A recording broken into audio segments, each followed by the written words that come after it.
Lecture de la deuxième lettre de saint Paul apôtre aux Thessaloniciens. Frères, nous prions pour vous à tout moment, afin que notre Dieu vous trouve digne de l'appel qu'il vous a adressé. Par sa puissance, qu'il vous donne d'accomplir tout le bien que vous désirez et qu'il rende active votre foi. Ainsi, le nom de notre Seigneur Jésus sera glorifié en vous, et vous en lui, selon la grâce de notre Dieu et du Seigneur Jésus-Christ. Frères, nous avons une demande à vous faire à propos de la venue de notre Seigneur Jésus-Christ et de notre rassemblement auprès de lui. Si l'on nous attribue une inspiration, une parole ou une lettre, prétendant que le jour du Seigneur est arrivé, n'allez pas aussitôt perdre la tête, ne vous laissez pas effrayer. Thessalonique, vous vous en souvenez, est l'une des premières communautés fondées par Paul et la première en Grèce. Vous vous rappelez que son premier voyage missionnaire avait été pour la Turquie. Et c'est au cours de son deuxième voyage qu'il a abordé en Grèce, d'abord à Philippe en Macédoine, puis à Thessalonique. Partout, Paul et ses compagnons de voyage adoptaient la même ligne de conduite. En bons juifs pratiquants qu'ils étaient, ils se rendaient à la synagogue le matin du sabbat, donc le samedi matin. Et là, après la lecture traditionnelle de l'Ancien Testament, ils prenaient la parole pour annoncer que le Messie attendu dans l'Ancien Testament était bel et bien venu, en la personne de Jésus de Nazareth, crucifié, mort et ressuscité à Jérusalem environ 20 ans auparavant.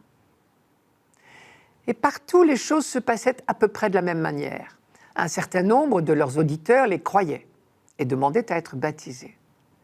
Mais au fur et à mesure que leur succès grandissait, ils se faisaient des ennemis de plus en plus farouches, qui venaient les contredire, puis les chasser ou les faire emprisonner, sous prétexte qu'avec ces nouvelles idées, les chrétiens semaient la révolution.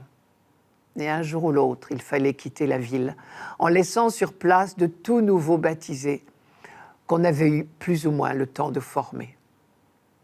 À Thessalonique, les choses se sont passées exactement de cette façon.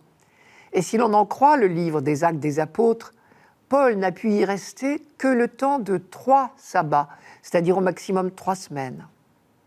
Au bout de ces 3 semaines, il a été obligé de fuir Thessalonique pour éviter d'être emprisonné.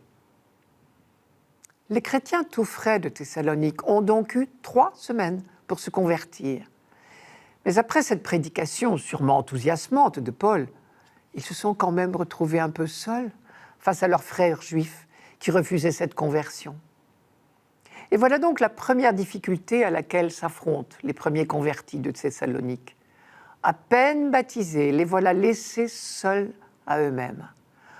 Paul a dû repartir. Eux restent face aux Juifs, leurs proches, leurs amis d'hier, devenus tout d'un coup des persécuteurs. Rude épreuve pour leur foi toute neuve.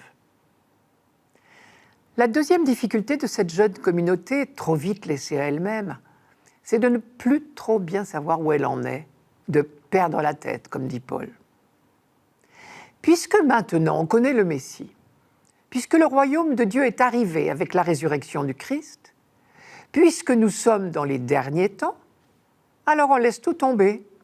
Il paraît que certains en abandonnaient leur travail. Et sans aller jusque-là, d'autres se font trop facilement l'écho des bruits les plus divers concernant de prétendus événements ou révélations sur la fin du monde. Cela risque d'égarer les plus fragiles. Paul les met en garde. « Frères, nous avons une demande à vous faire à propos de la venue de notre Seigneur Jésus-Christ et de notre rassemblement auprès de lui. Si l'on nous attribue une inspiration, une parole ou une lettre prétendant que le jour du Seigneur est arrivé, n'allez pas aussitôt perdre la tête, ne vous laissez pas effrayer. » Le texte du Concile Vatican II sur la révélation, Dei Verbum, ce qui veut dire la parole de Dieu, reprend le même thème pour les chrétiens d'aujourd'hui, je cite, « Aucune révélation publique n'est à attendre avant la manifestation glorieuse de notre Seigneur Jésus-Christ. » Ne nous laissons donc pas effrayer par quiconque, ne perdons pas la tête, mais attendons en confiance l'accomplissement du projet de Dieu. Et si nous en croyons Paul, à la suite d'ailleurs de toute la révélation biblique, je cite, « Le nom de notre Seigneur Jésus sera glorifié en vous et vous en lui, selon la grâce de notre Dieu et du Seigneur Jésus-Christ. » Attendre en confiance ne veut pas dire pour autant rester passif. C'est très exactement, je crois, ce que veut dire Paul. Il est on ne peut plus clair. C'est Dieu qui a l'initiative, il a un projet sur nous. Il nous a appelés, je cite, « que notre Dieu vous trouve digne de l'appel qu'il vous a adressé. » La formule est superbe. Elle dit l'honneur et la responsabilité qui sont les nôtres de par notre baptême. Il n'est donc pas question de rester inactif. Au contraire, Paul continue sa prière. Par sa puissance, que Dieu vous donne d'accomplir tout le bien que vous désirez et qu'il rende active votre foi. C'est nous qui accomplissons, mais c'est Dieu qui nous donne l'énergie pour le faire. C'est bien ce qui s'est passé pour Zachée. Ce sera notre évangile.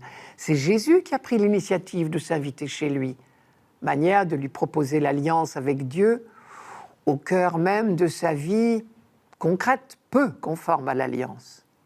Ce faisant, Jésus lui manifestait qu'on n'est jamais perdu pour Dieu.